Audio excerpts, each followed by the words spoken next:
Oke, sebelum masuk ke manajemen memori, kita harus mengetahui konsep dari manajemen memori. Manajemen memori sendiri sangat berpengaruh pada kinerja sistem operasi, karena jika kita akan mengeksekusi sebuah program, maka program tersebut akan dimuat di dalam memori komputer. Jadi, memori komputer itu adalah sumber daya utama dari beberapa sumber daya penting lainnya yang berada di dalam media komputer.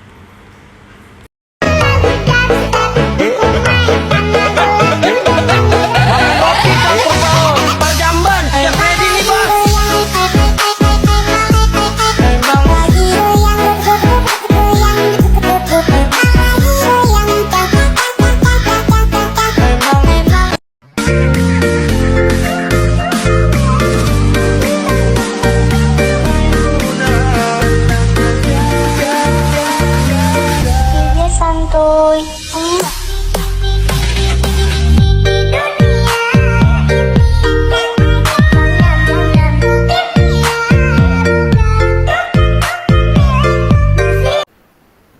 Ya, hello.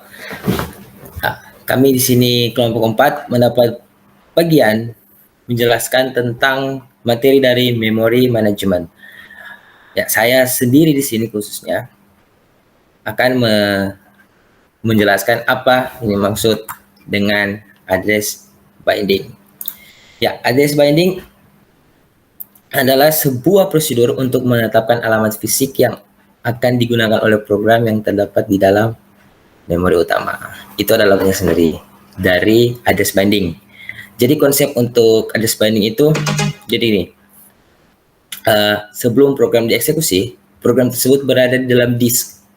Dan pada saat program akan dieksekusi, maka program tersebut harus atau perlu berada dalam suatu lokasi dalam memori fisik. Dan address binding ini adalah cara dari instruksi dan data yang berada di dalam disk tersebut sebagai file yang akan dieksekusi itu akan dipetakan atau dialokasikan ke alamat relokasi gitu, ke alamat memori. Jadi address binding ini adalah cara dari instruksi dan data. Jadi garis bawahi address binding itu adalah sebuah cara atau prosedur. Karena alamat dalam hal ini address pada source program umumnya merupakan alamat simbolik, jadi sebuah compiler biasanya membutuhkan pengikatan atau binding alamatnya yang simbolik tadi ke alamat yang direlokasi nanti, gitu. Jadi akan melakukan binding alamat simbolik ke alamat relokasi. Dan di dalam address binding juga terjadi proses translasi, karena kan harus mengikat pengikatan. Jadi kegiatan itu disebut kegiatan proses translasi. Proses translasi itu apa? Proses translasi itu adalah kegiatan mengubah notasi algoritma ke dalam notasi bahasa pemrograman tertentu. Jadi dapat disimpulkan bahwa address binding ini adalah sebuah cara atau prosedur untuk mengikat alamat-alamat yang sebelumnya berupa simbolik untuk ditranslasi ke alamat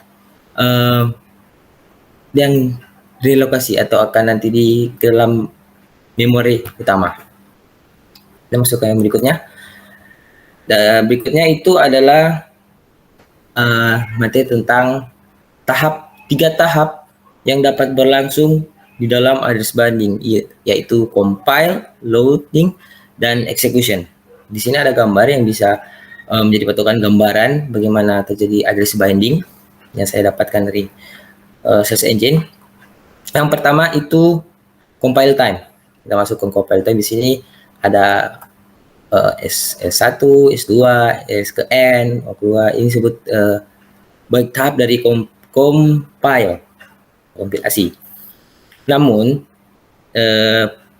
address binding atau jenis pengikatan ini hanya dimungkinkan dalam sistem yang dimana kita mengetahui isi memori utama dan alamat apa yang di memori utama yang akan kita alokasikan. Jadi kita harus mengetahui lebih dulu isi memori utamanya dan alamat apa yang akan kita alokasikan.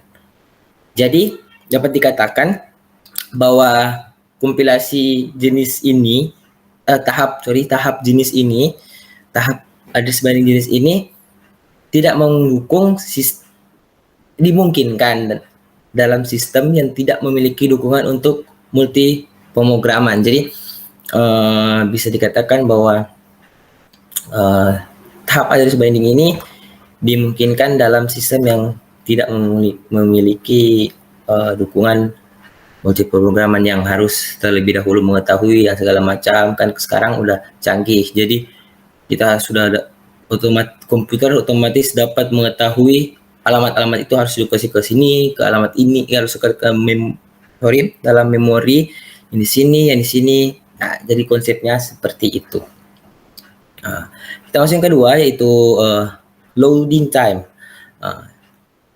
Pada loading time ini, address binding pada saat compile time membuat alokasi program ke memori utama menjadi sangat tidak fleksibel. Mengapa menjadi sangat tidak fleksibel? Karena harus mengetahui dulu isi memori utama dan mengetahui alamat apa jadi memori utama yang harus kita alokasikan. Jadi itu membuat sangat tidak fleksibel. Jadi kode program hanya dapat diletakkan pada lokasi yang sudah ditentukan pada saat kompilasi. Nah, untuk mengatasi hal ini, ada tahap yang bernama loading time. Ya. Jadi proses tahap ini dapat dilakukan pada saat loading program ke memori utama. Nah, hasil kompilasi program yang tadi disimpan sebagai suatu berkas yang berisi alamat relatif. Ketika kode program akan dialokasikan ke memori utama, maka alamat-alamat relatif tersebut ditranslasi. Tadi kan sudah dijelaskan kegiatan translasi itu mengubah notasi algoritma ke dalam notasi bahasa pemrograman. Jadi dalam address binding harus ada terjadi proses translasi. Jadi kan di alamat-alamat lanjut, alamat-alamat relatif tersebut harus ditranslasi ke alamat fisik sesuai lokasi tempat program akan diletakkan. Jadi sudah fleksibel karena kita sudah di situ melakukan proses translasi, itu yang membuat dia menjadi jadi fleksibel. Jadi yang ketiga atau yang terakhir adalah execution time. Dapat dilakukan pada saat eksekusi kode instruksi program, baik alamat referensi pada kode instruksi program yang tersimpan pada berkas maupun pada kode instruksi program yang dialokasikan di memori utama. Hanyalah berupa alamat logika. Nah, alamat logika ini akan ditranslasi ke alamat fisik ketika instruksi yang mengandung alamat referensi tersebut dieksekusi oleh prosesor. Umumnya, ada address binding pada saat execution time membutuhkan dukungan perangkat keras MMU atau Memory Management Unit. Memory Management Unit ini bertanggung jawab untuk mencatat informasi yang berkaitan dengan alokasi ke memori utama dan juga membantu proses perhitungan translasi alamat logika ke alamat fisik pada saat eksekusi. Jadi pada address binding pada tahap eksekusi time ini dilakukan pada saat running program. Jadi pada saat kita running program itu sudah terjadi di dalam, sudah ada proses translasi yang membuat jadi 3 tahap dalam saat ini adalah yakni compile ini tidak didukung untuk sistem yang multi programming. Untuk mengatasinya kita bisa melakukan tahap address binding loading. Nah, execution ini sama dengan loading. Ini menurut pemahaman saya, execution menjadi sama karena cuman bedanya execution di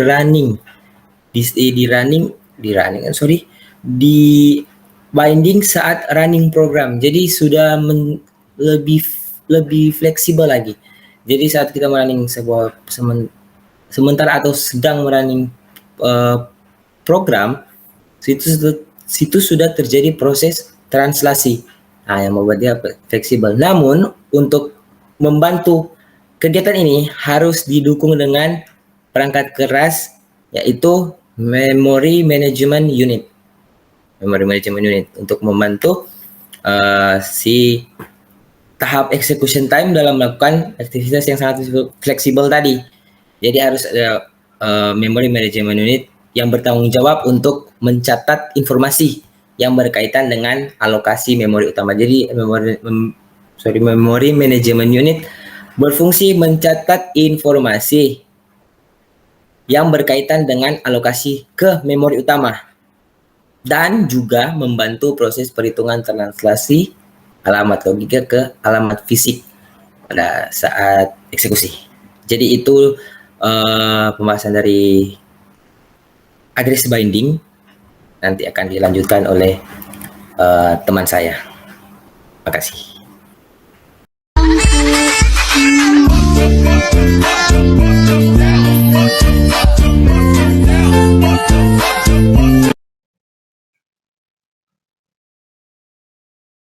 Terima kasih atas kesempatan yang telah diberikan. Pada saat ini saya akan membahas tentang logical versus physical address space.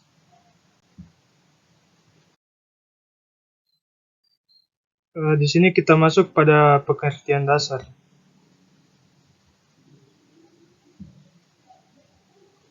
Nah, pengertian dari logical address space adalah alamat virtual yang dibuat oleh CPU yang berfungsi sebagai referensi ke physical address. Dan physical address space itu alamat yang merujuk pada lokasi aktual di dalam memori. Software dan hardware sama-sama memerlukan alamat ini untuk bisa mengakses data yang tersimpan di dalamnya. Akan tetapi, software tidak diperkenankan untuk mengakses physical address secara langsung. Software hanya bisa mengaksesnya melalui logical address yang kemudian dipetakan ke physical address terkait. Mekanisme seperti ini ditujukan agar tidak ada dua software yang menggunakan physical address yang sama.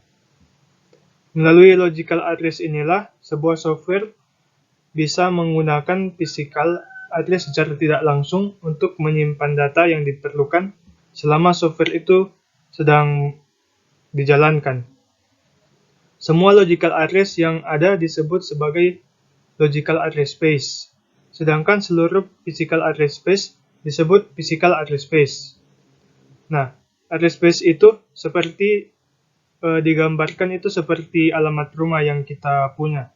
Dengan memiliki alamat rumah yang jelas ini, orang akan mudah mengetahui kemana harus mencari saat mereka membutuhkan. Sama halnya dengan data yang disimpan dalam memori, yang diberikan alamat yang jelas supaya data itu bisa dicari pada saat dibutuhkan oleh CPU. Nah, dalam menerjemahkan logical address ke physical address itu menggunakan MMU, yaitu Memory Management Unit.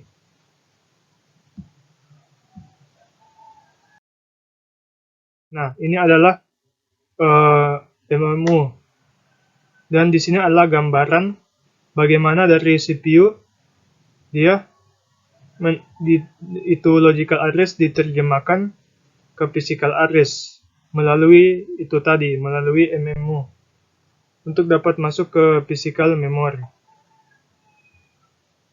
Ini MMU ini menghitung physical address untuk logical address yang sesuai. Nah, logical address ini harus dipetakan ke physical address sebelum digunakan.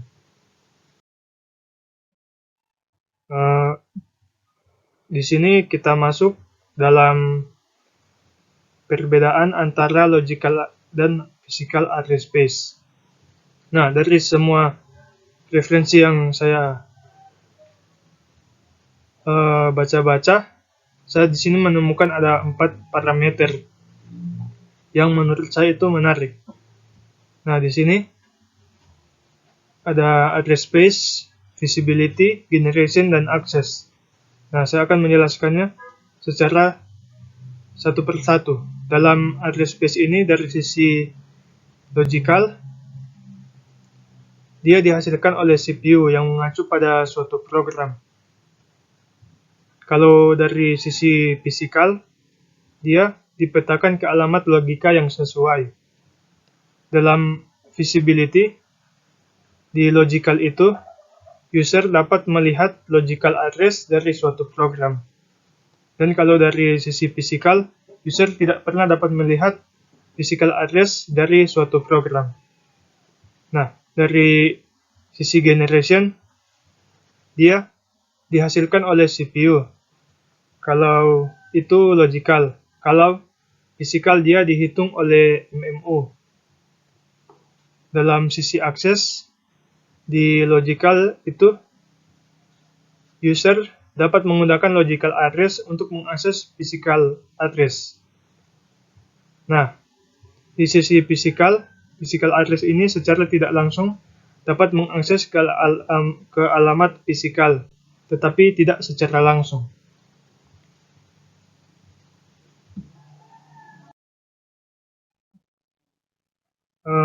Nah, sekian dari presentasi yang dapat saya bawakan.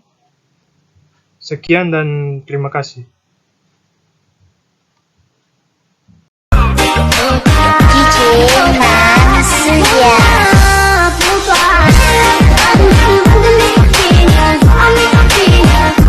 Terima kasih atas kesempatan yang diberikan. Saya akan menjelaskan materi selanjutnya, yaitu tentang contiguous allocation.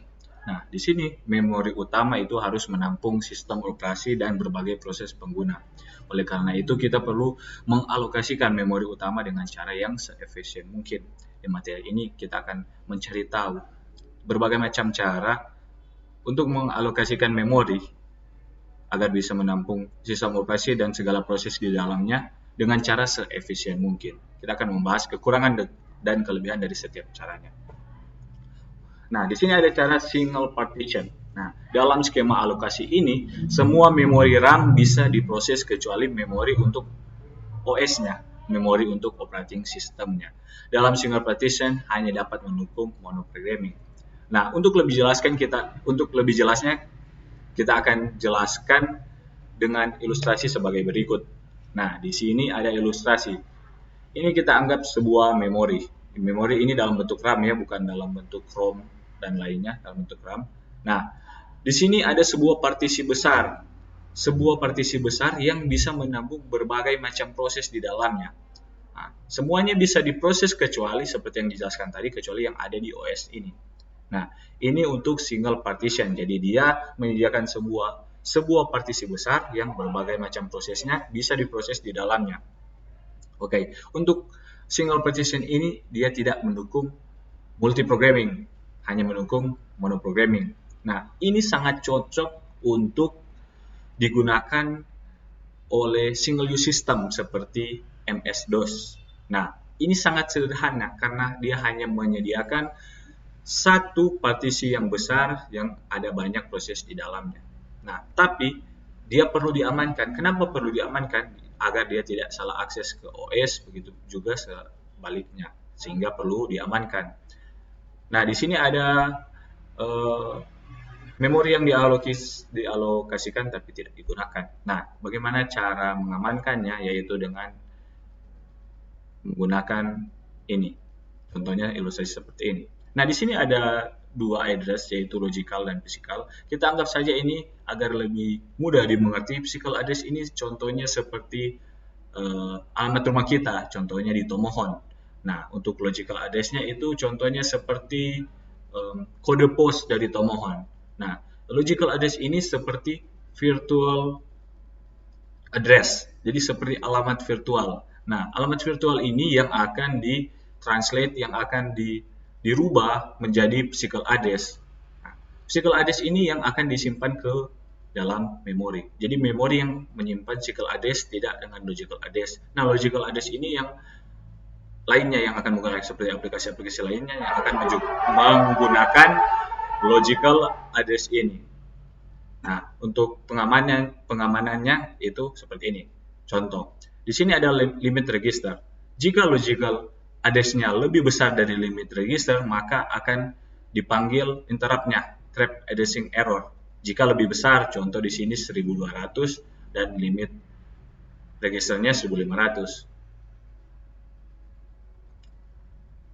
Maaf, di sini logical address-nya 1500 dan di sini limit registernya 1200. Jika lebih besar maka trap addressing error-nya akan dipanggil. Bagaimana jika logical address-nya lebih kecil? Jadi logical address-nya lebih kecil dari limit register. Nah, maka akan ada proses selanjutnya, yaitu proses penjumlahan relocation register dan physical address. Nah, penjumlahan ini akan disimpan ke memori. Nah, yang selanjutnya ada yang namanya multi-partition. Nah, dalam skema alokasi ini, main memory dibagi dalam beberapa partisi, di mana itu setiap partisi hanya boleh berisi satu proses. Nah, kalau tadi yang single itu hanya ada satu partisi, namun banyak proses di dalamnya, ini untuk yang multi-partition itu banyak partisi tapi hanya bisa satu proses di dalamnya. Nah, dalam multiple partition ini dapat berdukung yang namanya multiprogramming. Nah, di sini ada yang namanya partisi statik. Partisi statik ini adalah partisi yang ukurannya tetap. Ukurannya tetap, bukan posisi dan lainnya. Nah, partisi dinamis adalah partisi yang ukurannya bisa menyesuaikan dengan besar dari proses yang akan masuk. Agar lebih jelas, kita akan tampilkan contoh kasus dengan ilustrasi. Nah, contohnya ini. Jika kita perhatikan yang tadi, yang single itu hanya satu yang besar dan banyak proses di dalamnya. Ini banyak partisi di dalamnya. Contoh, di sini ada ukuran partisi yang sama. Jadi ada dua yang ukurannya sama dan ukurannya yang berbeda. Tapi ukuran itu tidak akan berubah. Dia akan tetap seperti itu. Itulah yang partisi statik. Contohnya, ada contoh kasus misalnya di sini ada proses yang akan masuk ukurannya 300 KB. Di sini kan partisinya besarnya hanya 256 KB. Jadi proses yang ukurannya 300 KB itu dia tidak bisa diproses karena terlalu besar. Jadi itu yang menjadi kelemahan dari partisi statik. Sebenarnya itu bisa diselesaikan dengan mekanisme overlay. Jadi mekanisme overlay ini di dalam partisi akan dibentuk semacam slide window dan proses yang belum teralokasikan akan bergantian. Tapi untuk menggunakan mekanisme overlay ini itu sangat rumit dan itu sangat dihindari dalam membuat sebuah OS. Nah, di partisi statik juga ada yang namanya ukuran partisi yang berbeda. Jadi di sini ukurannya tidak akan berubah, tapi berbeda-beda dari setiap partisi. Ukurannya akan seperti ini terus, tapi berbeda-beda setiap partisi. Kalau tadi kan sama. Nah, contohnya di sini 100 KB, 180 dan seterusnya. Nah, ini menjadi solusi dari partisi yang ukurannya tetap. Karena kalau ukurannya tetap, jika ada yang lebih besar, dia tidak akan bisa diproses. Nah, ini jika partisi ukurannya lebih besar, nah ini kan ada ukuran partisi yang lebih besar yang lain, maka dia akan dimasukkan ke situ. Nah, di partisi yang berbeda ini ada dua macam cara untuk memasukkan proses ke dalam memori ini, yaitu cara antrian untuk setiap partisi. Jadi di setiap partisi ini akan dimasukkan proses. Nah, di sini misalnya ada proses yang ukurannya 100 KB, dia akan dimasukkan ke sini. Nah, contohnya di sini ada proses yang ukurannya 200 KB akan dimasukkan di sini. Jadi, proses yang ukurannya paling mendekati akan dimasukkan ke partisi yang ukurannya yang mirip. Dia akan dimasukkan ke situ. Nah, tapi kelemahan dari antrian ini, dia bisa saja menjadi antrian yang sangat panjang. Contohnya, jika proses ini belum selesai, maka jika ada proses baru yang ukurannya mirip dengan itu, dia akan antri di sini. Jadi bisa saja menjadi antrian yang sangat panjang. Nah, tapi kan partisi 2 ini kosong, jadi di sini kosong, di sini antrian sangat banyak. Itulah yang menjadi kelemahannya. Nah, ada cara yang kedua juga, yaitu antrian untuk semua partisi. Nah, cara ini itu di antrian ini dia diantrikan ke semua partisi. Jadi misalnya ini ukurannya 180 KB, maka dia akan dimasukkan ke partisi yang ini. Jika ukurannya 100 KB, dia akan dimasukkan ke partisi yang ini. Nah, yang menjadi kelemahannya, dia akan suatu saat ada sebuah partisi kecil, ada sebuah proses yang kecil akan dimasukkan ke partisi yang besar. Karena di partisi yang kecil ini sudah ada yang masuk di partisi itu, sehingga mau tidak mau partisi yang kecil itu akan dipindahkan ke partisi yang lebih besar, sehingga menyebabkan pemborosan memori. Nah, itu ada istilah khusus yang akan dijelaskan di materi selanjutnya. Nah, itu yang menjadi kelemahannya. Nah, kita masuk ke materi selanjutnya, itu partisi dinamik. Kalau tadi partisi statik ada ukurannya sama dan ukurannya berbeda, tapi keduanya akan tetap seperti itu dan tidak bisa berubah, tidak fleksibel. Nah, partisi dinamik adalah solusinya. Jadi di sini memorinya kosong. Nah, jika ada proses yang ukurannya berapapun, yang penting masih masuk cakupan memori, dia akan masuk. Nah, dan partisi yang akan dibuat akan sesuai dengan proses yang masuk. Nah, begitu seterusnya, dia akan masuk. Dia akan dibuat sesuai dengan besar proses yang akan masuk. Nah, yang menjadi pertanyaannya, bagaimana jika kasusnya jadi seperti ini? Contohnya, ada proses 5 yang masuk. Proses 5 masuk, proses 8 masuk, proses 2 masuk. Nah, ketika proses 8 selesai, maka di sini akan menjadi sebuah hole. Di sini akan menjadi sebuah hole. Nah, ketika proses 5 selesai, di sini akan menjadi sebuah hole juga. Nah, inilah yang menjadi kelemahan dari partisi dinamik. Tapi dari hole-hole ini kita bisa menggunakan algoritma untuk memasukkan proses yang lain ke dalam hole ini, yaitu menggunakan algoritma best fit, first fit, next fit, dan worst fit. Nah, algoritma ini memiliki keuntungan dan kekurangannya masing-masing. Yang pertama, best fit. Best fit ini akan memilih hole yang seperti sudah dijelaskan tadi, dia akan memilih hole yang paling kecil yang dapat menampung proses. Nah, jika kita menganalogikan, jika kita menganggap itu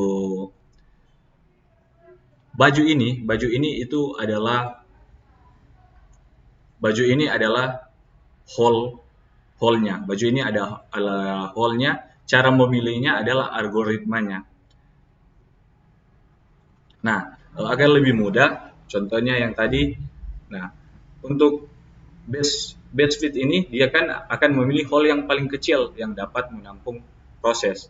Nah, itu jika kita anggap saat kita pergi ke toko mau beli baju, itu sama dengan kita memilih baju yang paling pas untuk kita. Jadi kita akan cek satu-satu, apakah ini pas. Kalau ini pas, kalau tidak pas, maka kita akan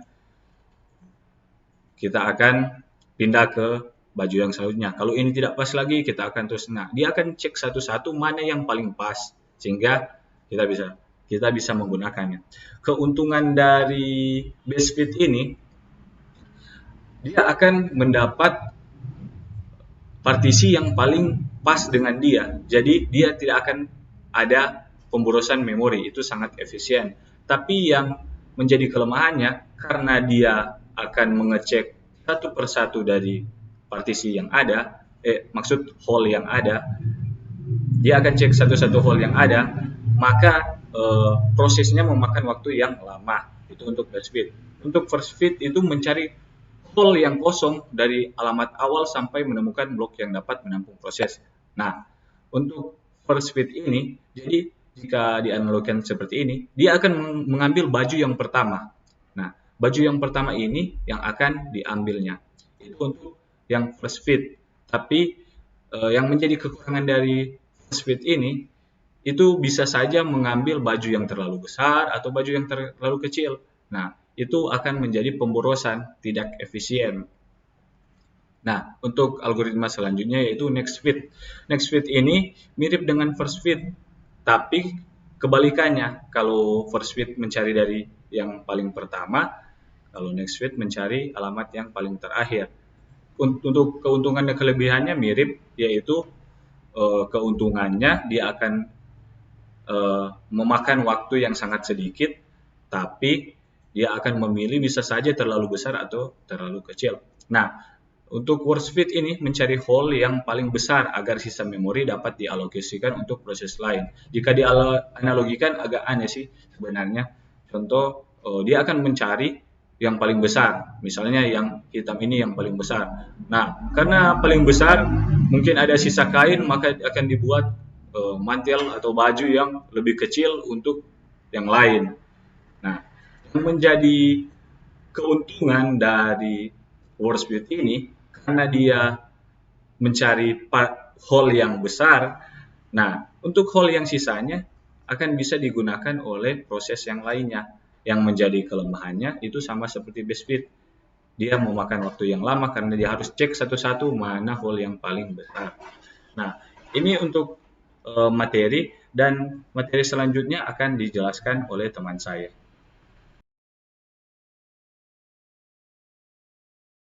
Dalam materi internal and external fragmentation.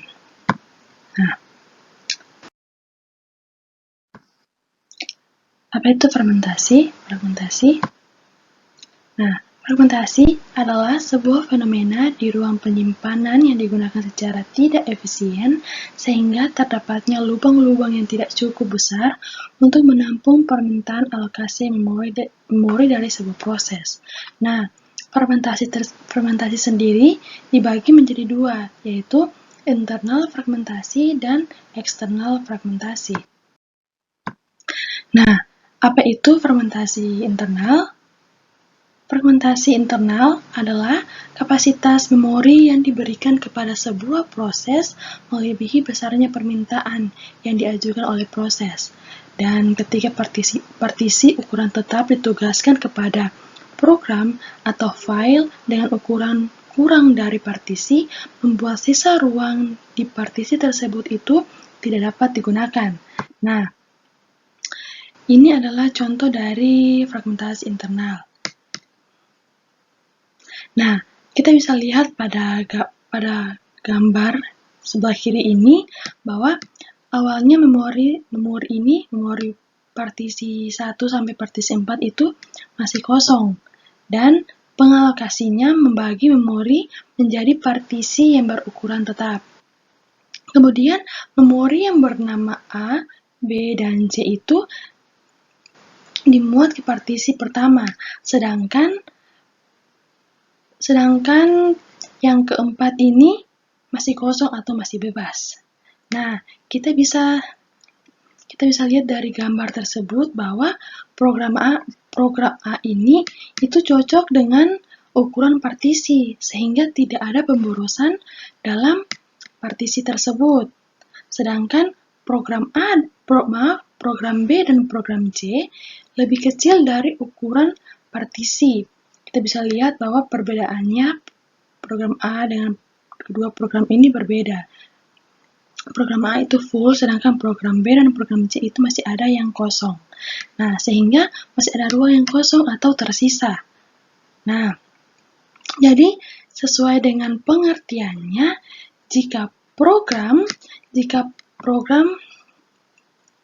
kurang dari partisi, maka sisa program tidak dapat digunakan. Jadi program ini tidak dapat digunakan karena masih ada sisa program. Oke. Nah, itu contoh dari fragmentasi internal. Berikut apa yang dimaksud dengan fragmentasi eksternal. Nah, fragmentasi eksternal terjadi apabila jumlah keseluruhan memori kosong yang tersedia cukup untuk menampung permintaan tempat dari sebuah proses tersebut, namun letaknya tidak bersinambungan atau terpecah, maka proses tersebut tidak dapat masuk. Nah, hal ini sering terjadi pada alokasi penyimpanan yang dinamis. Berikut adalah contoh gambar dari fragmentasi eksternal. Nah, kita bisa lihat bersama bahwa memori yang sebelah kiri ini itu masih gratis atau masih bebas. Kemudian program A sampai dengan program E itu ditempatkan dalam memori secara berurutan atau terurut. Nah, misalkan, kita bisa lihat bahwa di sini hanya satu program yang kosong atau masih bebas.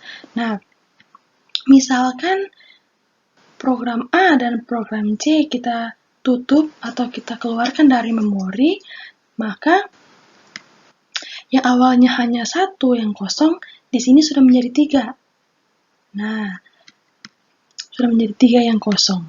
Nah, sekarang program F ini akan dimuat, tetapi dari ketiga program kosong ini tidak ada satupun yang bisa masuk mandiri ke dalam program F ini. Maka jumlah dari 3 partisi yang kosong ini cukup untuk masuk ke program F ini. Tetapi seperti yang pengertiannya bahwa jika letaknya tidak bersinambungan atau terpecah, maka proses tidak dapat masuk. Jumlah dari 3 partisi kosong ini memang cukup untuk masuk ke program F. Tetapi karena letaknya yang tidak bersinambungan atau yang tidak berurutan, maka itu tidak dapat dilakukan. Karena syaratnya itu harus, yang bisa masuk ke program ini harus partisi kosong yang berurutan. Contoh A, B, C. Tapi ini A, C, dan F. Maka itu tidak bisa dilakukan. Oke, itu contoh dari fragmentasi eksternal. Nah, berikut adalah kesimpulan. Fragmentasi internal dan fragmentasi eksternal adalah fenomena di mana memori terbuang. Fragmentasi internal terjadi dalam alokasi memori yang ukurannya tetap, sedangkan fragmentasi eksternal terjadi dalam alokasi memori dinamis. Oke, sekian dari fragmentasi internal dan eksternal. Supaya lihat kita bahagia. Nggak mau, nggak suka gelap.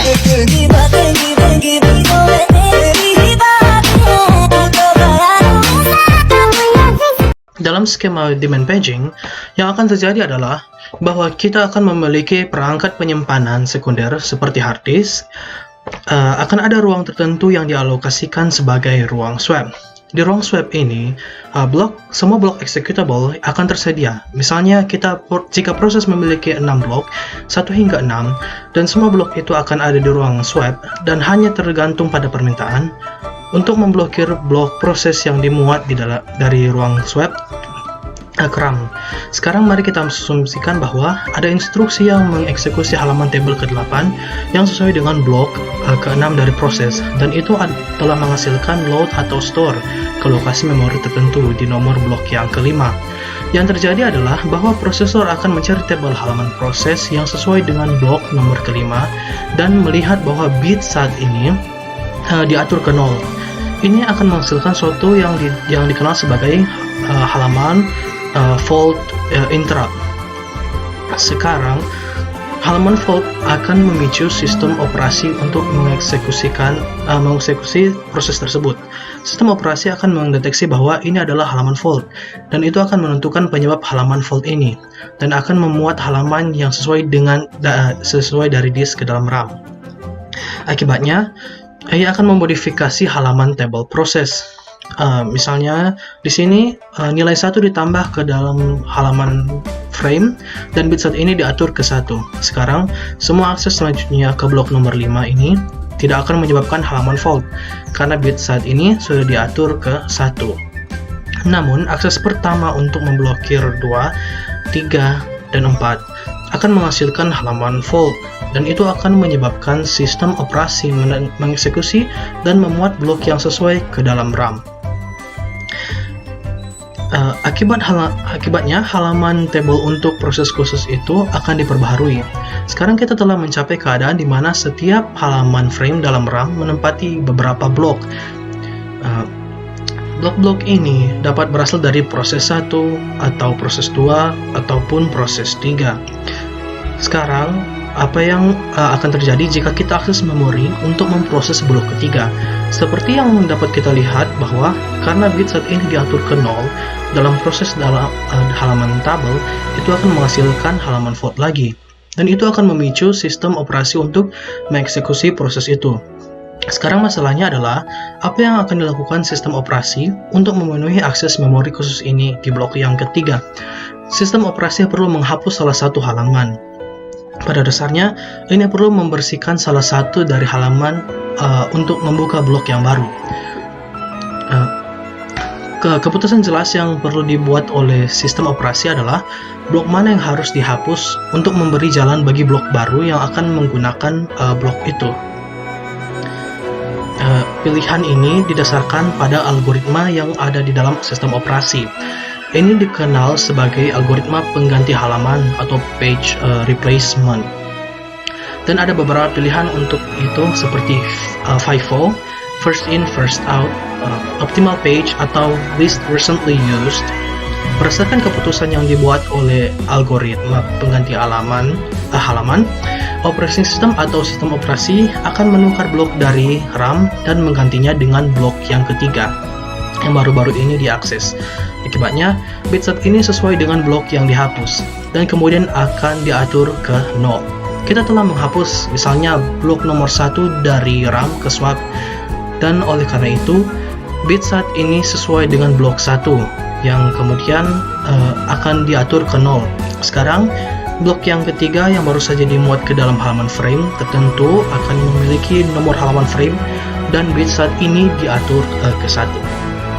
Proses penghapusan blok dari RAM dan menggantinya dengan yang lain dikenal sebagai swapped out atau swapped in. Proses memindahkan blok dari RAM ke disk dikenal sebagai proses swapped out. Sementara proses pemuat blok dari disk ke RAM dikenal sebagai swapped in. Selama proses swapped out, yaitu menyimpan blok 1 ke hard disk, semua perubahan yang terjadi selama pelaksanaan proses. Semua perubahan yang terjadi di blok 1 akan diperbarui di ruang swap. Dengan demikian, blok yang akan disimpan di ruang swap akan memiliki tampilan data terbaru. Hal berikutnya yang kita tanyakan adalah jika swap out, yaitu menyalin blok 1 dari RAM ke disk, sebenarnya diperlukan atau tidak. Mari kita asumsikan bahwa blok 1 yang ada di sini dalam frame 14 tidak memiliki data yang diubah. Misalnya itu bisa saja dengan instruksi, sesuai dengan instruksi, atau hanya membaca data. Dan oleh karena itu tidak ada data ini yang benar-benar berubah. Dalam kasus seperti itu, proses pertukaran menyalin isi halaman ini kembali ke disk tidak akan diperlukan.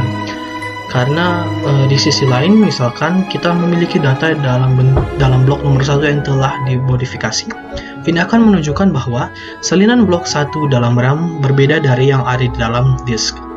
Dan karenanya, seluruh halaman frame harus swapped out dan kembali ke dalam disk. Bagaimana sistem operasi akan mengetahui apakah swapped out diperlukan atau tidak?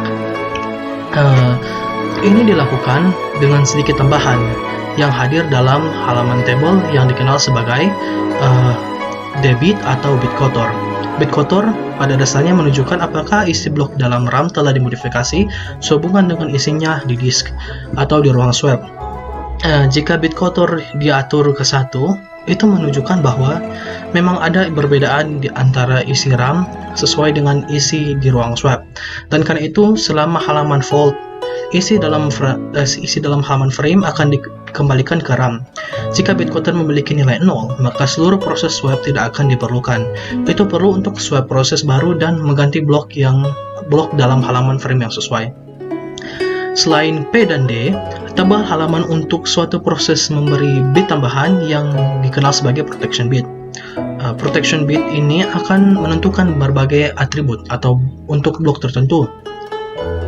Misalnya, proses sistem operasi dapat mengatur berbagai blok yang akan dieksekusi, yang berarti bahwa data yang ada di dalam blok tersebut sesuai dengan kode yang dapat dieksekusi. Dan karena itu, CPU kemudian dapat mengeksekusinya. Bit lainnya pada blok hanya dibaca, dan oleh karena itu, memodifikasi data apapun dalam blok itu akan mengarah ke halaman fault. Dan bit di sini akan menentukan apakah blok tertentu sesuai dengan kode sistem operasi atau sesuai dengan kode pengguna. Informasi tambahan ini disajikan oleh protection bit. Sekarang saya akan menjelaskan mengenai page replacement algorithms. Dalam sistem operasi komputer yang menggunakan paging untuk management memory. Mengapa paging digunakan untuk management memory? Karena paging itu adalah proses membaca data dari dan menulis data ke penyimpanan sekunder atau secondary storage. Paging itu adalah sebuah skema management memory yang digunakan untuk mengambil proses dari memori sekunder, mengambil proses dari memori sekunder dalam bentuk halaman dan menyimpannya ke dalam memori primer. Itu adalah paging. Habis itu ada algoritma page replacement yang memutuskan memori page mana yang akan keluar. Kadang-kadang disebut swap out atau write in disk ketika memori page perlu dialokasikan. Setiap kali halaman baru akan dirujuk dan tidak ada dalam memorinya itu physical memory seperti RAM, maka akan terjadi page fault terjadi dan sistem operasi menggantikan salah satu page yang ada dengan page yang baru dibutuhkan.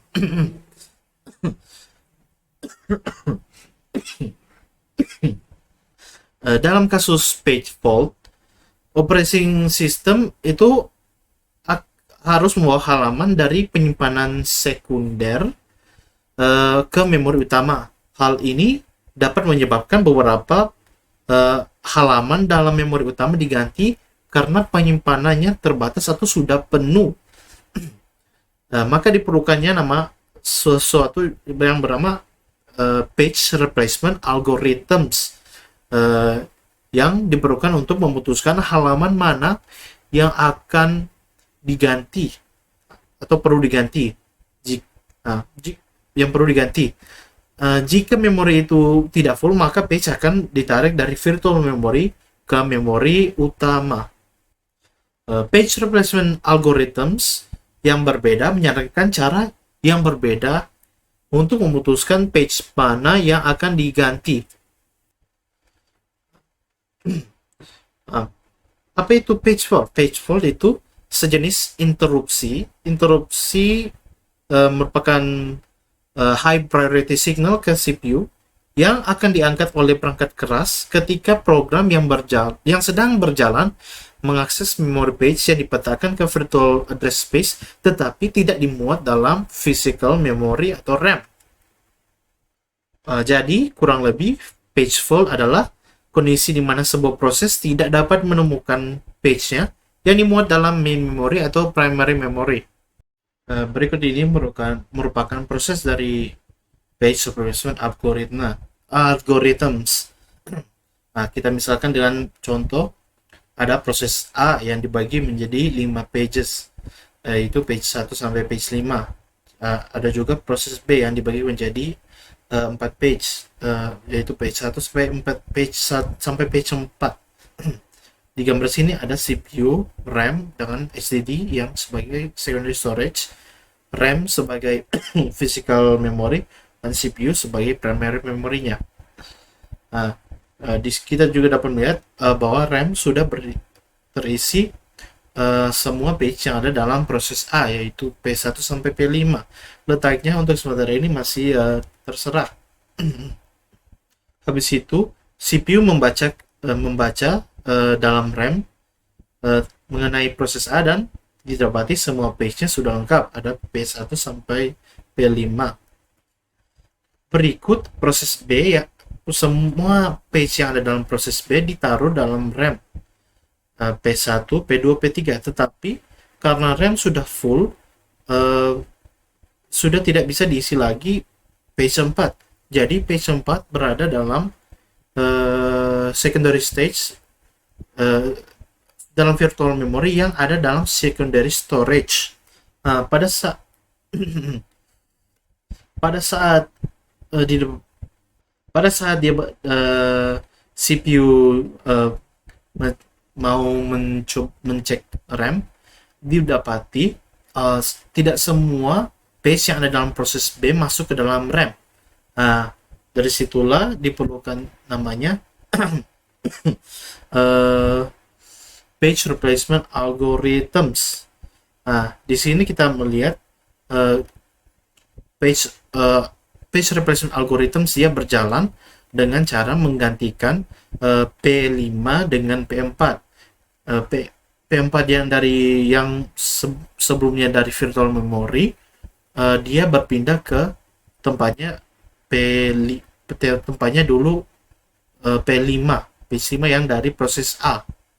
Inilah kurang lebih proses yang paling dasar dari page replacement algorithms. Adapun juga beberapa tipe-tipe page replacement algorithms. Yang pertama itu FIFO dengan kepanjangan first in first out, LRU dengan kepanjangan least recently used, berikutnya optimal page replacement, habis itu MFU atau most frequently used. Page replacement algorithm FIFO dia merupakan algoritma yang paling simple. Dalam algoritma ini, operating system melacak semua page dalam memori dalam bentuk antrian atau queue dengan halaman tertentu yang berada di depan antrian. Ketika halaman perlu diganti, maka halaman di bagian depan antrian dipilih untuk dihapus. Nah, kita misalkan dengan sebuah string 130356 dan dengan 3 page slots atau frames. Di sini kita akan menghitung berapa jumlah dari page faults yang terjadi. Yang di string pertama,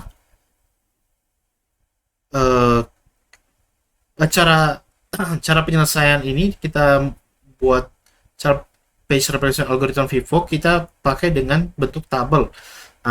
Pertama kita taruh semua stringnya di atas dengan arah row, habis itu frame-nya dalam kolom dengan page jumlah berapa kali page fault terjadi itu di paling bawah di bagian row.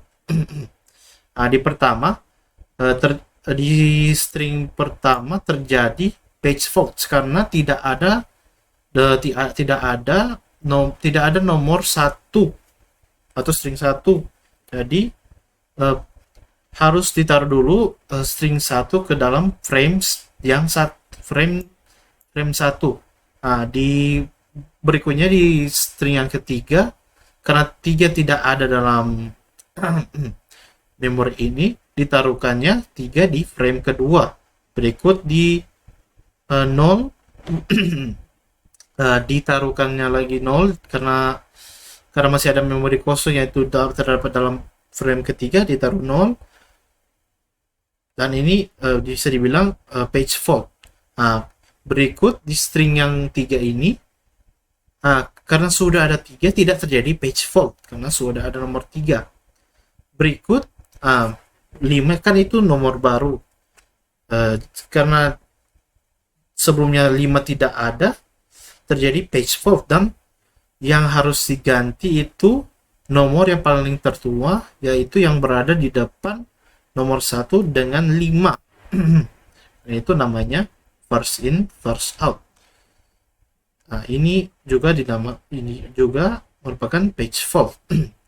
Berikut 6 juga, karena tidak ada 6 di memori ini, maka dihilangkan string yang pertama kedua, yaitu nomor 3 digantikan dengan 6, dan ini merupakan page fault yang kelima. Berikut Belady's anomaly. Belady's anomaly itu merupakan fenomena yang membuktikan bahwa adalah mungkin untuk memiliki lebih banyak page fault ketika meningkatkan jumlah page frame saat menggunakan page replacement algorithms first in first out. Ya, misalnya Belady's anomaly ini dia juga hanya terjadi di string referensi yang tertentu saja. Misalkan yang kita dapatkan ini string referensi 3210, 3243, 104 dengan 3 slot. Nah, di sini hasil dari jumlah page fault dari string ini adalah 9 page fault total. Tetapi jika kita meningkatkan slotnya yaitu frame menjadi 4, maka kita akan mendapatkan page fault. Itu namanya Belady's anomaly. Sekian dari saya, terima kasih. Nama saya Sabrina Margono. Saya akan mempresentasikan tentang page replacement algorithm yang optimal, least recently used, dan most frequently used. Yang pertama adalah optimal, di mana kita mengganti halaman yang tidak digunakan dalam jangka waktu yang dekat.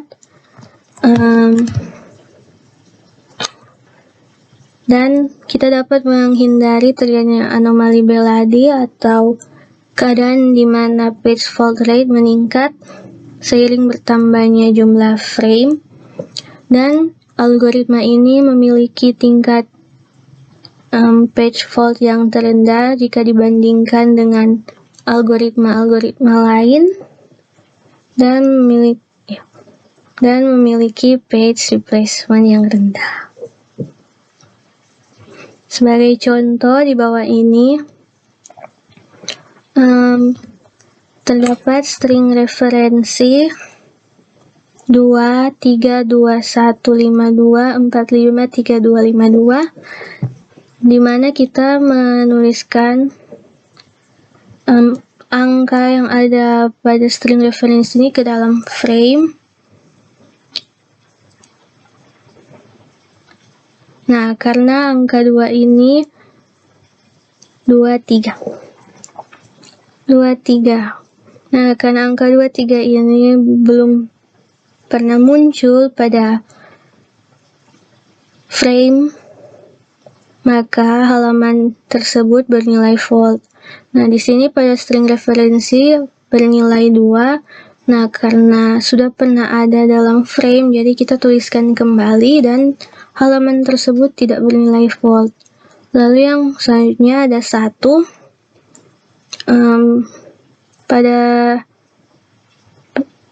Pada frame ini belum pernah ada 1, belum pernah ada halaman yang bernilai 1, jadi halaman tersebut dapat bernilai fault. Lalu yang selanjutnya ada 5. Jika kita melihat ada 5,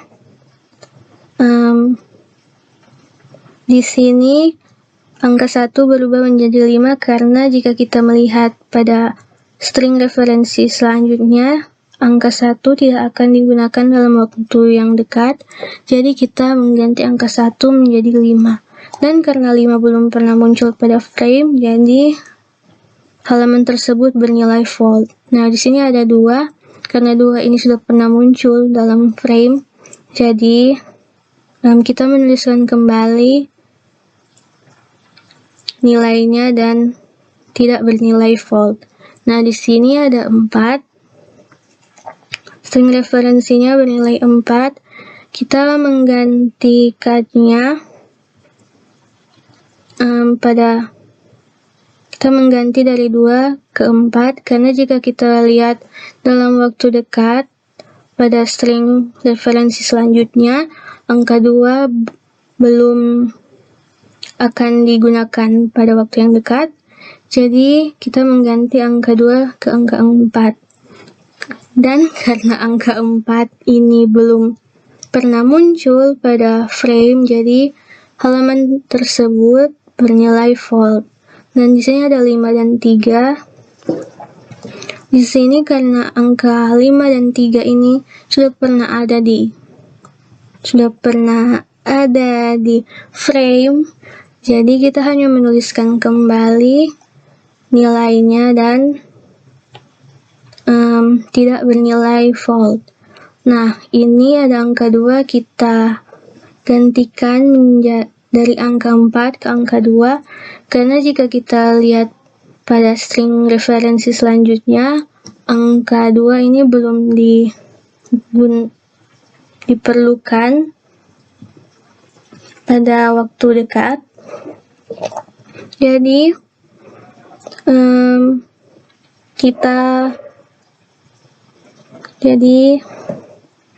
kita dapat menggantikannya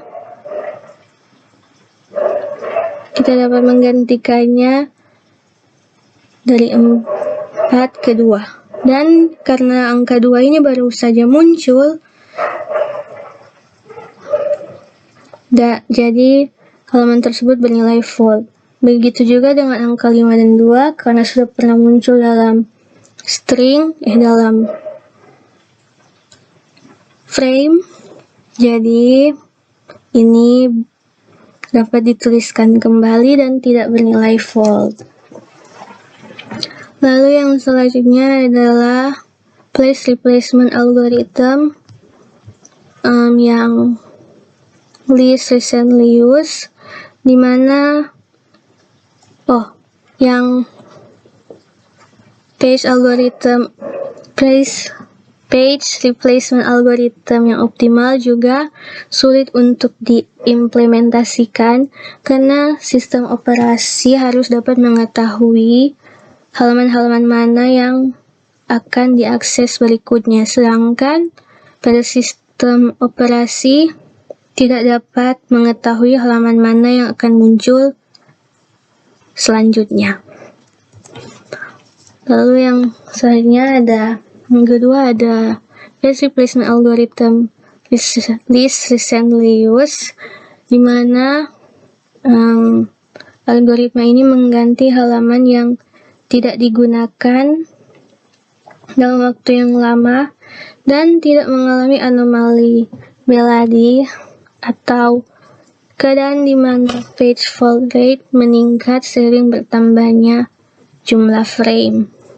Nah, di sini kita bisa lihat contoh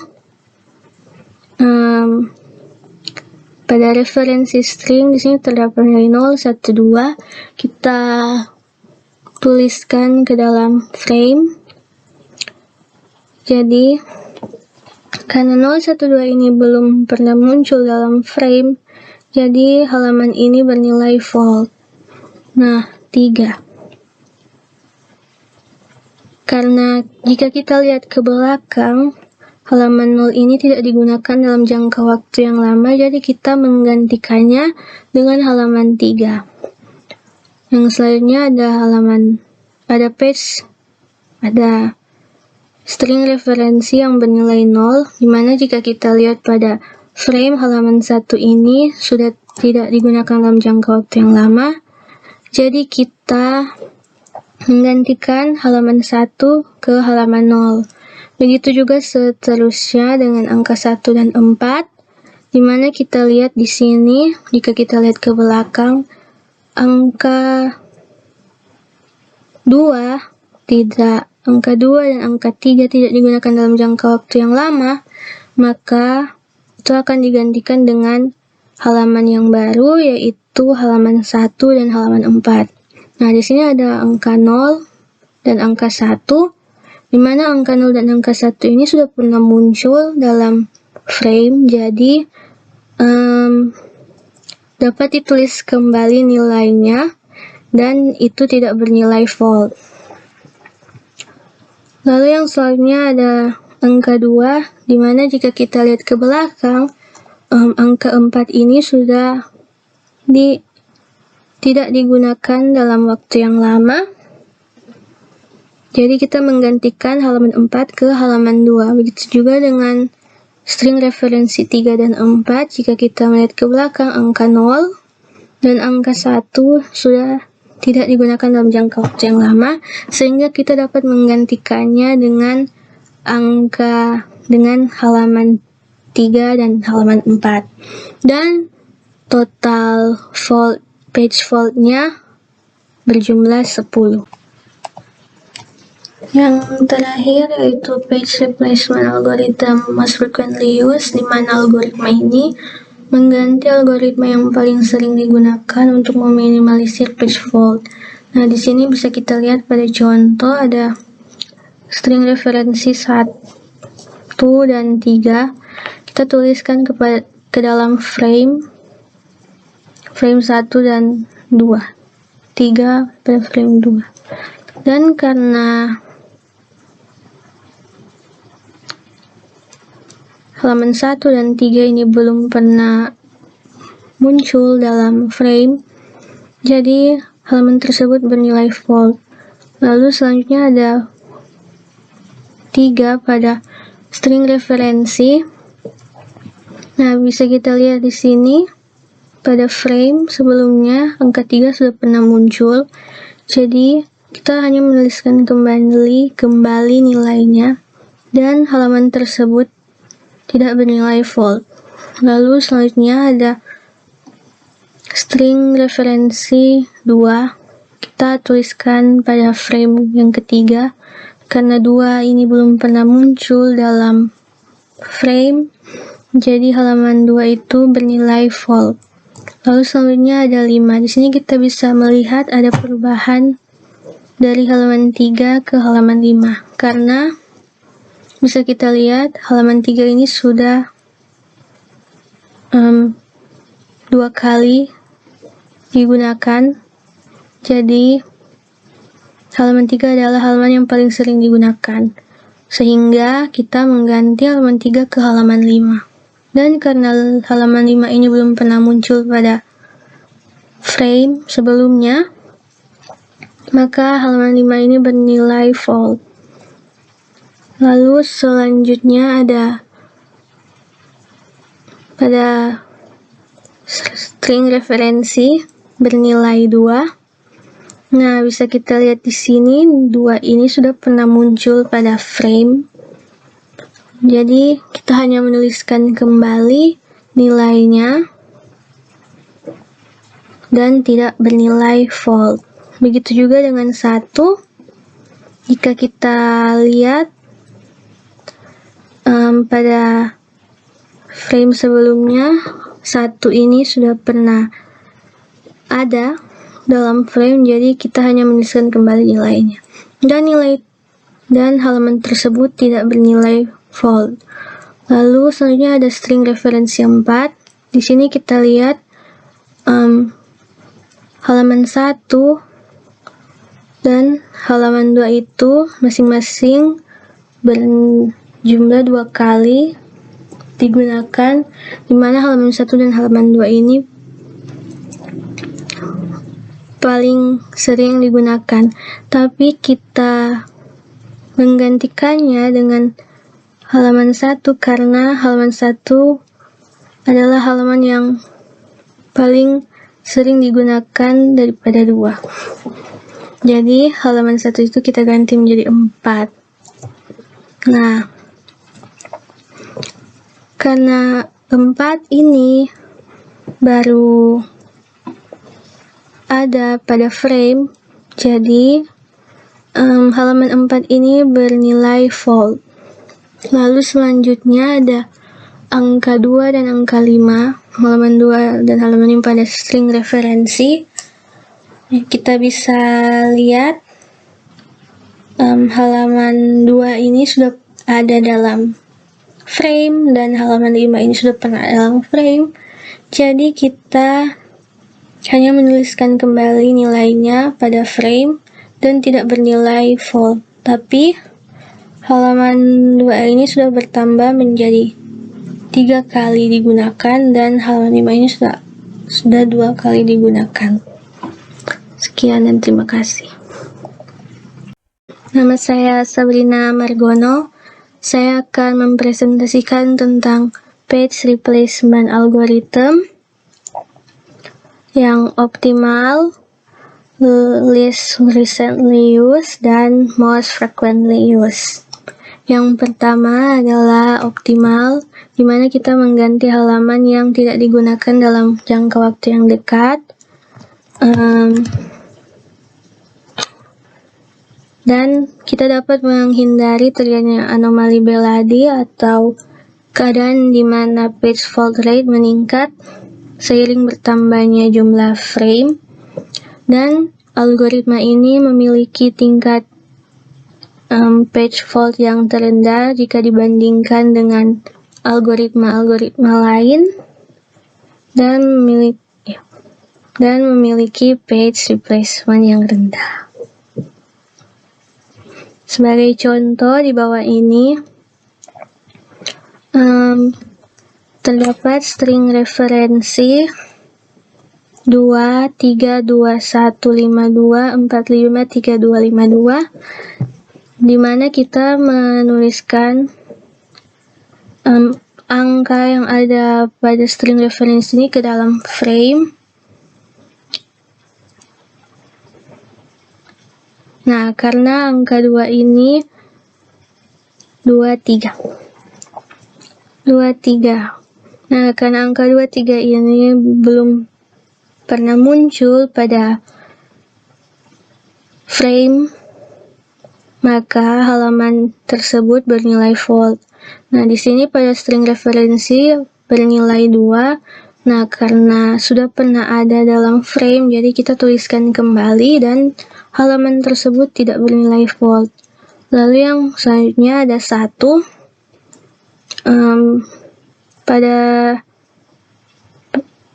Pada frame ini belum pernah ada 1, belum pernah ada halaman yang bernilai 1, jadi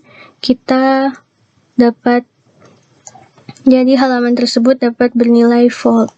Lalu yang selanjutnya ada 5. Jika kita melihat ada 5, di sini angka 1 berubah menjadi 5 karena jika kita melihat pada string referensi selanjutnya, angka 1 tidak akan digunakan dalam waktu yang dekat, jadi kita mengganti angka 1 menjadi 5. Dan karena 5 belum pernah muncul pada frame, jadi halaman tersebut bernilai fold. Nah, di sini ada 2. Karena 2 ini sudah pernah muncul dalam frame, jadi kita menuliskan kembali nilainya dan tidak bernilai fold. Nah, di sini ada 4. String referensinya bernilai 4. Kita menggantikannya kita mengganti dari 2 ke 4 karena jika kita lihat dalam waktu dekat pada string referensi selanjutnya, angka 2 belum akan digunakan pada waktu yang dekat, jadi kita mengganti angka 2 ke angka 4. Dan karena angka 4 ini belum pernah muncul pada frame, jadi halaman tersebut bernilai fold. Dan di sini ada 5 dan 3. Di sini karena angka 5 dan 3 ini sudah pernah ada di frame, jadi kita hanya menuliskan kembali nilainya dan tidak bernilai fold. Nah, ini ada angka 2, kita gantikan dari angka 4 ke angka 2, karena jika kita lihat pada string referensi selanjutnya, angka 2 ini belum diperlukan pada waktu dekat. Jadi kita dapat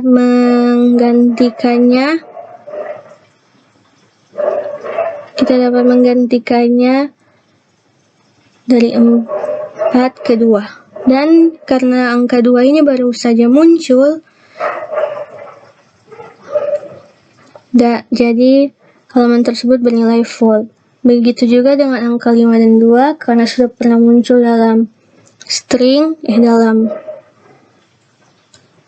frame, jadi ini dapat dituliskan kembali dan tidak bernilai false.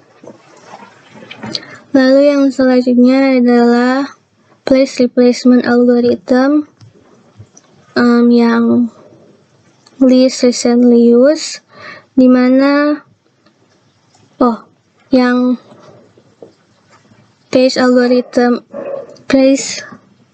replacement algorithm yang optimal juga sulit untuk diimplementasikan karena sistem operasi harus dapat mengetahui halaman-halaman mana yang akan diakses berikutnya, sedangkan pada sistem operasi tidak dapat mengetahui halaman mana yang akan muncul selanjutnya. Lalu yang selanjutnya yang kedua ada page replacement algorithm least recently used, di mana algoritma ini mengganti halaman yang tidak digunakan dalam waktu yang lama dan tidak mengalami anomali Beladi atau keadaan di mana page fault rate meningkat seiring bertambahnya jumlah frame. Nah, di sini kita bisa lihat contoh pada referensi string. Di sini terdapat nilai 0, 1, 2. Kita tuliskan ke dalam frame. Jadi karena 0, 1, 2 ini belum pernah muncul dalam frame, jadi halaman ini bernilai false. Nah, 3. Karena jika kita lihat ke belakang, halaman 0 ini tidak digunakan dalam jangka waktu yang lama, jadi kita menggantikannya dengan halaman 3. Yang selanjutnya ada string referensi yang bernilai 0, dimana jika kita lihat pada frame halaman 1 ini sudah tidak digunakan dalam jangka waktu yang lama, jadi kita menggantikan halaman 1 ke halaman 0. Begitu juga seterusnya dengan angka 1 dan 4, dimana kita lihat di sini, jika kita lihat ke belakang, angka 2 dan angka 3 tidak digunakan dalam jangka waktu yang lama, maka itu akan digantikan dengan halaman yang baru, yaitu halaman 1 dan halaman 4. Nah, di sini ada angka 0 dan angka 1, di mana angka 0 dan angka 1 ini sudah pernah muncul dalam frame, jadi dapat ditulis kembali nilainya dan itu tidak bernilai false. Lalu yang selanjutnya ada angka 2, di mana jika kita lihat ke belakang, angka 4 ini sudah tidak digunakan dalam waktu yang lama. Jadi kita menggantikan halaman 4 ke halaman 2. Begitu juga dengan string referensi 3 dan 4. Jika kita melihat ke belakang, angka 0 dan angka 1 sudah tidak digunakan dalam jangka waktu yang lama, sehingga kita dapat menggantikannya dengan halaman 3 dan halaman 4. Dan total page fault-nya berjumlah 10. Yang terakhir yaitu page replacement algorithm most frequently used, di mana algoritma ini mengganti algoritma yang paling sering digunakan untuk meminimalisir page fault. Nah, di sini bisa kita lihat pada contoh ada string referensi 1 dan 3. Kita tuliskan ke dalam frame 1 dan 2. 3 pada frame 2. Dan karena halaman 1 dan 3 ini belum pernah muncul dalam frame, jadi halaman tersebut bernilai false. Lalu selanjutnya ada 3 pada string referensi. Nah, bisa kita lihat di sini pada frame sebelumnya angka 3 sudah pernah muncul. Jadi kita hanya menuliskan kembali nilainya, dan halaman tersebut tidak bernilai false. Lalu selanjutnya ada string referensi 2. Kita tuliskan pada frame yang ketiga. Karena 2 ini belum pernah muncul dalam frame, jadi halaman 2 itu bernilai false. Lalu selanjutnya ada 5. Di sini kita bisa melihat ada perubahan dari halaman 3 ke halaman 5. Karena bisa kita lihat halaman 3 ini sudah 2 kali digunakan. Jadi halaman 3 adalah halaman yang paling sering digunakan, sehingga kita mengganti halaman 3 ke halaman 5. Dan karena halaman 5 ini belum pernah muncul pada frame sebelumnya, maka halaman 5 ini bernilai false. Lalu selanjutnya ada pada string referensi bernilai 2. Nah, bisa kita lihat di sini 2 ini sudah pernah muncul pada frame. Jadi kita hanya menuliskan kembali nilainya dan tidak bernilai false. Begitu juga dengan 1. Jika kita lihat pada frame sebelumnya, 1 ini sudah pernah ada dalam frame, jadi kita hanya menuliskan kembali nilainya. Dan halaman tersebut tidak bernilai false. Lalu selanjutnya ada string referensi 4. Di sini kita lihat halaman 1 dan halaman 2 itu masing-masing berjumlah 2 kali digunakan, di mana halaman 1 dan halaman 2 ini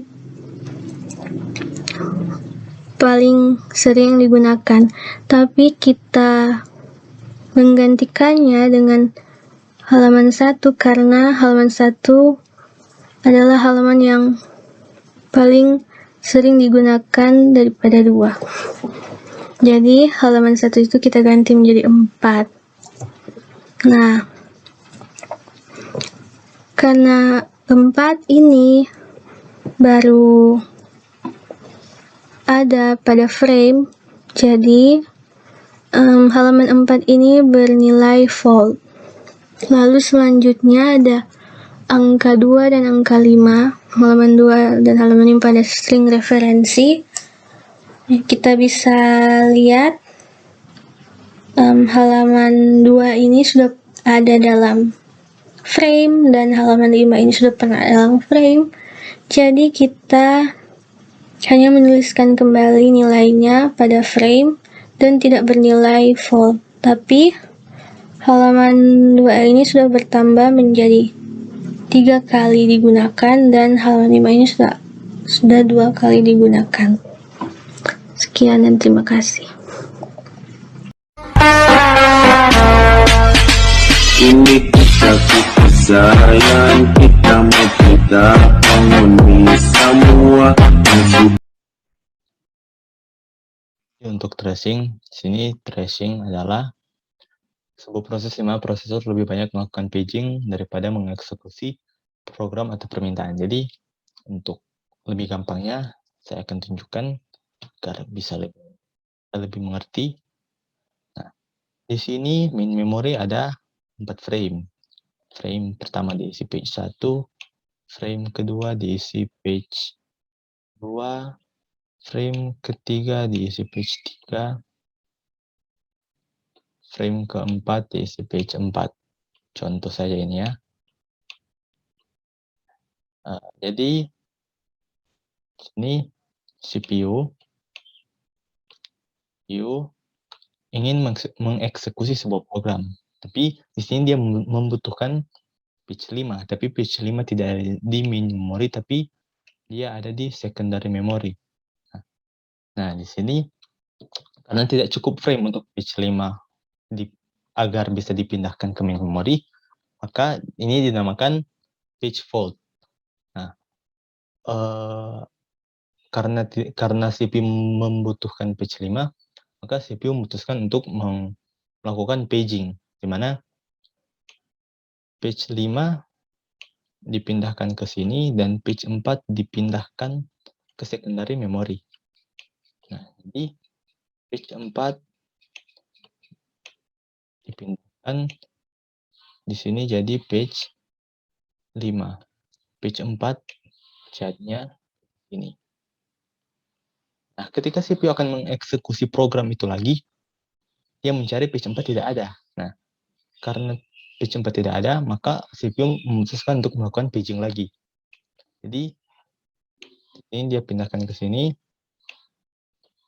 page 4 ditaruh lagi ke main memory, dan page 1 dipindahkan ke secondary memory.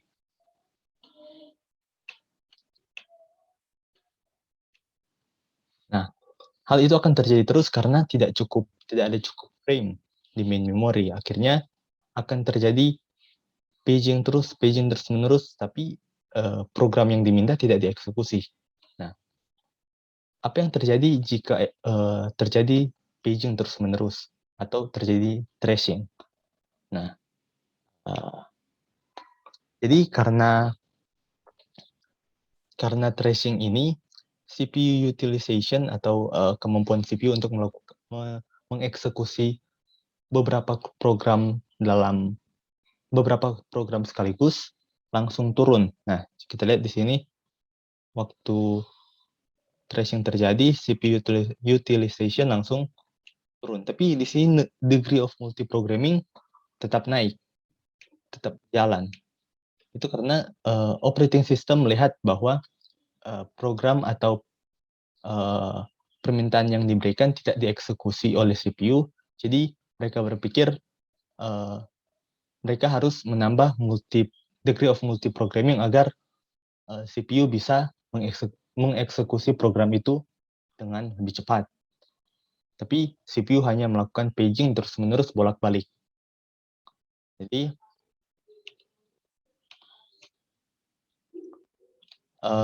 bagaimana kita mencegah tracing? Sebenarnya ada salah satu cara bagaimana cara kita untuk melimitasi tracing, yaitu local replacement algorithm, atau juga bisa disebut local replacement algorithm, di mana frame akan mengunci page yang ada di dalamnya agar tidak bisa diganti atau dicuri oleh page lain. Nah, makanya itu dapat melimitasi terjadinya tracing. Tapi itu tidak menyelesaikan masalah tracing itu. Jadi bagaimana kita mencegah tracing terjadi? Sini kita menggunakan locality model, di mana locality model itu membuat beberapa locality yang akan digunakan secara bergantian, di mana locality ini terdapat frame yang diisi oleh page. Itu ketika program berjalan, itu akan dipakai bergantian. Locality model 1 diganti, kemudian program lain berjalan diganti ke locality model lain. Dan itu terjadi terus-menerus. Nah, itu diaplikasikan ke dua teknik, yaitu working set model dan page fault frequency. Nah, untuk working set model di sini dia menggunakan parameter delta sebagai di sini dia bilang working set window. Di mana di sini working set window-nya di di sini range-nya. Dan ini dari 2 ke 1. Mana working set times 1 ini times 1 dia mencakup 1, 2, 5, dan 6. Kemudian ketika program berganti dia akan ganti ke working set yang lain. Contohnya di sini ada working set times 2 di mana anggotanya ada 3 dan 4. Nah, dan juga di sini ada istilah WSSI atau size, atau ini bisa dibilang size dari working set atau pitch dari working set. Di mana di sini jika di sini ada juga rumus bisa dibilang jika D yaitu total dari page dari working set atau total page yang dibutuhkan lebih besar dari total page yang tersedia, maka itu akan terjadi tracing. Nah, untuk working set model ini dia mencoba sebisa mungkin agar hal ini tidak terjadi. Dimana jika locality, jika working set window, jika delta ini berpotensi melakukan tracing, maka working set itu akan di drop.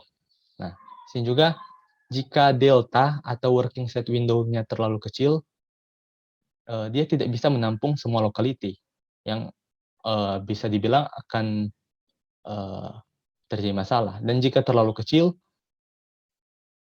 maksudnya ini terlalu besar, maaf saya lupa ganti. Jika terlalu besar, akan menampung locality yang berlebih, yaitu di mana locality itu akan overlap satu sama lain, karena locality dari program lain yang harusnya tidak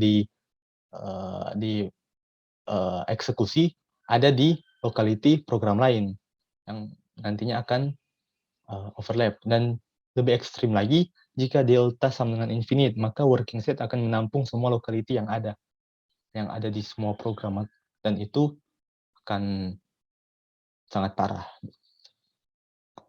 Dan selanjutnya untuk page fault frequency. Ini simple saja. Jadi di sini CPU memantau jika